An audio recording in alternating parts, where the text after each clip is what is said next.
اعوذ باللہ من الشیطان الرجیم بسم اللہ الرحمن الرحیم۔ مومنین، آج ایک نہایت اہم مسئلہ آپ کی خدمت میں عرض کرنا ہے جو اکثر معاشرے کے اندر پوچھا جاتا ہے، اور یقیناً میرے خیال سے اس مسئلے کو کم بھی بیان کیا جاتا ہے۔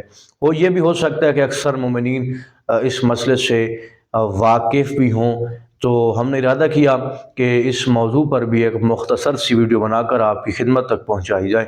گزشتہ دنوں میں ہم نے کورٹ میرج کے حوالے سے، یعنی کورٹ کے اندر نکاح کرنا، بھاگ کر نکاح کرنا، اس کے حوالے سے مسئلہ آپ کی خدمت میں عرض کیا تھا۔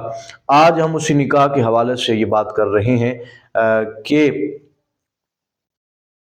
موبائل پر، انٹرنیٹ کے ذریعے، واٹس ایپ پر یا دیگر کالز پر نکاح ہو سکتا ہے یا نہیں، یا اس کی کیا شرائط ہیں، کیا قوانین ہیں، کیا احکام ہیں، کیا مسائل ہیں۔ آج کی اس ویڈیو میں ہم یہ مسئلہ عرض کریں گے کہ کیا موبائل فون پر انٹرنیٹ کے ذریعے مذہب تشیع میں نکاح کیا جا سکتا ہے یا نہیں۔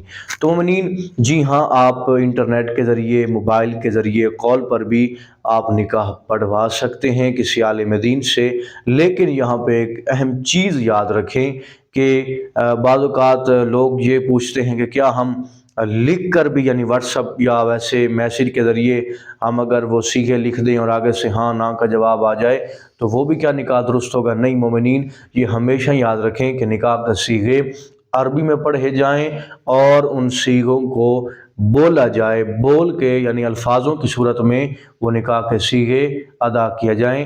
لکھ کر جو نکاح ہوگا وہ نکاح درست نہیں ہوگا۔ دعا کرتا ہوں کہ پروردگار حقیقی معنوں میں علوم اہل بیت سے آراستہ ہونے کی توفیق عطا فرمائے۔